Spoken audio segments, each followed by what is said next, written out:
4 বছরের রিলেশনশিপ মানে? ঐশী, তুমি কিছু বলতেছো না কেন? 4 বছরের রিলেশনশিপ মানে কি? আমি কি ছিলাম তাহলে? কে ছেলে? জানি না, আমি কিভাবে বলবো, আমি চিনি না। চেনো না মানে? তুমি আমাকে ভুলে গেছো? কি বলতেছো তুমি? ভাই সমস্যা কি? এভাবে ডিস্টার্ব করতেছেন কেন? এই ব্রো, সরি ওর একটু প্রবলেম আছে। এই লোকটা কি বলতেছে তুই জানিস? বলতেছে 4 বছরের রিলেশনশিপ মানে কি? আরে কি বলতেছে? আরে ও আমাকে চিন্তাছে না আজব।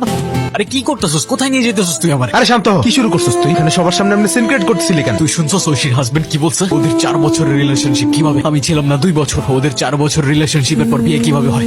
প্রত্যেকটা দিন নিজেকে দোষ দিয়েছি আমি, যে ওই দিন ওর সাথে আমি পালাই গেলে আমার জন্য ওর লাইফটা নষ্ট হইতো না। সেদিন কিছু বলতে গিয়ে ওকে বলতে পারি নাই আমি। সুলতানের অ্যারেস্ট কোনো অ্যাক্সিডেন্ট ছিল না, সবকিছু প্রি প্ল্যান করা ছিল। কি হয়েছে? তোমার মন খারাপ কেন? এমনি ভাইয়া। তুমি আবার আমাকে ভাইয়া বলবে, এবার কিন্তু আমি মাইন্ড করছি। আরে না না, এমনি বলে ফেলছি। চিল, এবার বলো তোমার মন খারাপ কেন? সুলতান ছেলেটার জন্য খারাপ লাগছে। আমার যেটা পাওয়ার কথা ছিল সেটা কিন্তু আমি এখনো পেলাম না। যেহেতু কথা দিয়েছি অবশ্যই পাবে, ডোন্ট ওয়ারি ভাইয়া। আবার ভাইয়া? সরি আর বলবো না ভাইয়া, প্রমিস। সেদিন যখন ঐশীর মুখ থেকে কথাগুলো শুনছিলাম, নিজেকে বিশ্বাস করতে কষ্ট হচ্ছিল। ভালো তো আমিও বাসতাম তোমাকে, কিন্তু তুমি তো ভুল মানুষকে ভালোবাসছো সুলতান। হ্যালো, কোথায় তুমি? কখন আসবা? মিটিং শেষ হলো, রাস্তায় আছে। তাড়াতাড়ি আসো, আমার একা একা ভয় লাগছে। আচ্ছা ঠিক আছে, আমি আসতেছি।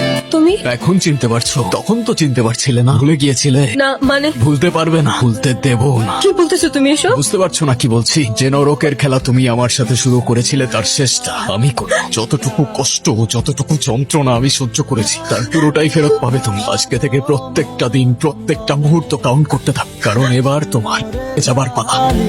তুমি আসছো? হাতে কি হয়েছে? আরে আসছিলাম, হঠাৎ একটা আননোন নাম্বার থেকে কল আসে। কিছু বুঝে ওঠার আগেই পেছন থেকে একটা গাড়ি এসে লিটারেলি ধাক্কা দেয়। কি একটা দেশে বাস করি যেখানে আমাদের লাইফের কোনো সেফটিই নেই। আমি রাফাতের বন্ধু, শুনলাম অ্যাক্সিডেন্ট হয়েছে। সব ঠিক আছে তো ভাবি? হ্যাঁ, সব ঠিকই আছে, ব্যান্ডেজ করে আসছে, তেমন কিছুই হয়নি। করিনি তাই হয়নি। মানে হ্যালো, কে? যে ভাবছো ঠিক সে। বলেছিলামই তো, এবার তোমার নরকে যাবার পালা। বলো কি বলতে চাও? সুলতান, আই এম সরি। আমি তখন বুঝতে পারছিলাম না কি করব, কিন্তু এখন এসব আতঙ্কে আমি থাকতে পারছি না। তুমি তো আমায় ভালোবাসতে, প্লিজ মাফ করে দাও। যা হয়েছে তা তো বদলানো সম্ভব না। দরকার হয় একটা বাজে স্বপ্ন ভেবে সবকিছু ভুলে যাও। ভুলে যাবো? কিভাবে ভুলে যাবো আমি? তুমি আমার সাথে চিট করতে পারলা কিভাবে ঐশী? তোমার জন্য আমার ক্যারিয়ার, লাইফ, স্টাডি সবকিছু শেষ। চাইলেই কি এত সহজে ভুলে যাওয়া যায়? আমি তোমাকে মাফ করতে পারবো না ঐশী। আমি জানতাম তুমি আজকে আমাকে জানতেই যখন তাহলে আসছো কেন? এটা দেখতে যে আমি যাকে এত ভালোবাসতাম সে আমার চোখের থেকে তাকিয়ে কিভাবে আমায় পারে। কেউ কিচ্ছু জানবে না, তুমি চলে যাও। আমার তোমার প্রতি আর কোনো অভিমান নাই, চলে যাও তুমি। তারপর তারপর আর কি? ছেলেটা মারা গেল, ঐশী চলে গেল, ব্যাস কাহিনী শেষ। কিছু একটা মিসিং মনে হচ্ছে। মিসিং? কি মিসিং? এন্ডিংটা কেমন যেন। রাইট, এন্ডিংটা ঠিক জমে নাই। কোনো সমস্যা নাই, আমার কাহিনী আমি চেঞ্জ করে দেবো।